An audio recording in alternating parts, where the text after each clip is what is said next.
The Brave Little Mouse by Rose Rosenbluth. Illustrated by Deborah Bogo. Mabel Mouse and her family lived in a cozy hole in the kitchen of Mr. and Mrs. Clampton.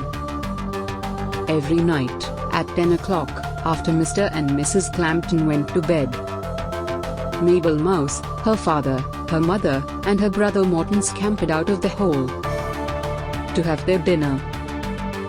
Mr. and Mrs. Clampton loved cheese almost as much as the mice did, so there were usually several different kinds from which to choose. Mabel's father was especially fond of Swiss, and she loved to watch him pat his fat little belly happily after every few bites. When they finished eating, the mice went back into their hole.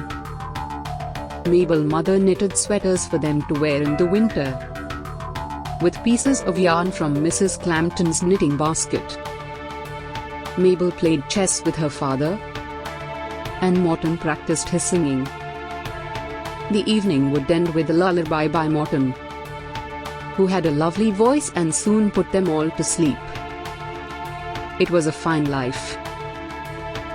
One evening, at 10 o'clock, when the family was preparing to leave for their evening meal, Mabel peeked out of the hole and gave a loud squeak.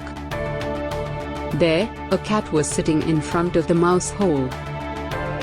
He was big with orange stripes, sharp claws, and bright yellow eyes. Just then, Mrs. Clampton plunked down a bowl and a little box and said, "Now, Tiger, you come from a farm where you were very good at catching mice. I want you to get rid of every mouse in this house. We're tired of them eating our cheese." "Oh, dear," whispered Mabel's mother. "He has to go to sleep sometime," said Mabel's father, looking at his pocket watch. An hour went by, then two, but Tiger was wide awake. At 1 o'clock in the morning he ate all the food in his bowl, but kept one eye on the hole. By this time the mice were very hungry indeed. Finally Tiger yawned and closed one eye. "There," said Mabel's father, "he is going to sleep." But Tiger's other eye stayed open. For 2 whole days and nights the mice stayed in their hole. They were growing thinner by the hour. Suddenly, Morton had an idea. "I will sing him a lullaby," he squeaked weakly. "That always puts us to sleep." Morton sat near the opening to the mouse hole and sang softly to the cat. Tiger only blinked once or twice at the sound, but he did not close his eyes. "I have an idea," said father on the 3rd day. "I will hypnotize him." He swung his pocket watch back and forth, in front of the hole. Tiger moved his head back and forth, but he did not close his eyes. Mabel was very worried about her family, especially her father. His little round belly was now flat as a pancake, and he sat in a corner and mumbled, "Swiss cheese," over and over. "Doesn't that cat play or do anything else?" asked Morton. Suddenly, Mabel had an idea. "Mother," she said, "start wrapping me in your ball of yarn. I am going out there and get rid of that cat." "I will not let you go out there," Mabel's mother squeaked weakly. "Listen," said Mabel. "I am the smallest, so I can hide best in the yarn. If we do not get rid of that cat soon, we will all die." "What are you going to do?" asked her father. But Mabel would not tell him. "Just watch and see," she said, smiling. Mabel's mother started wrapping her in the yarn.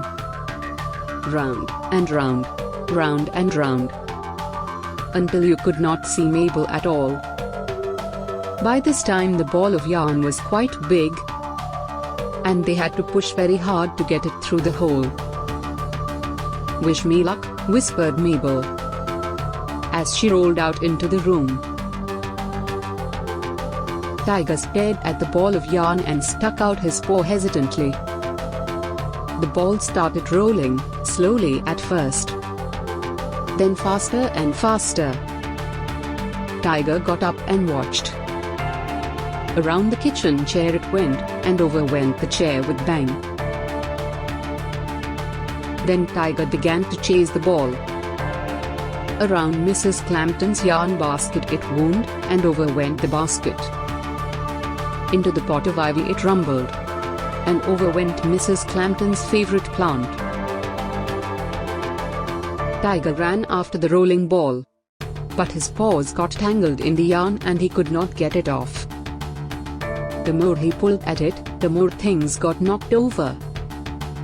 And still the ball of yarn unwound and unwound until there was almost nothing left of it. All of a sudden, Tiger saw Mabel.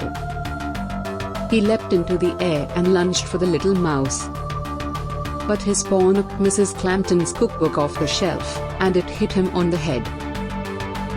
Mabel raced into the mouse hole and jumped into her father's arms. "Now, just watch," she said. Suddenly, the lights in the kitchen went on, and Mrs. Clampton saw the terrible mess. Tiger was lying on the rug tangled in yarn and meowing pitifully. "Just look at this room," Mrs. Clampton yelled at Tiger. "How did you get into my yarn? You call yourself a mouser? Back to the farm you go tomorrow. We are better off with the mice. At least they don't make this kind of a mess." The next day Tiger was gone and the mice went back to their fine life. "It is good to have Swiss cheese again," said Mabel's father, and he patted his belly. "We owe it all to you. Mabel, you are a brave little mouse." And the whole family nibbled and agreed. The end.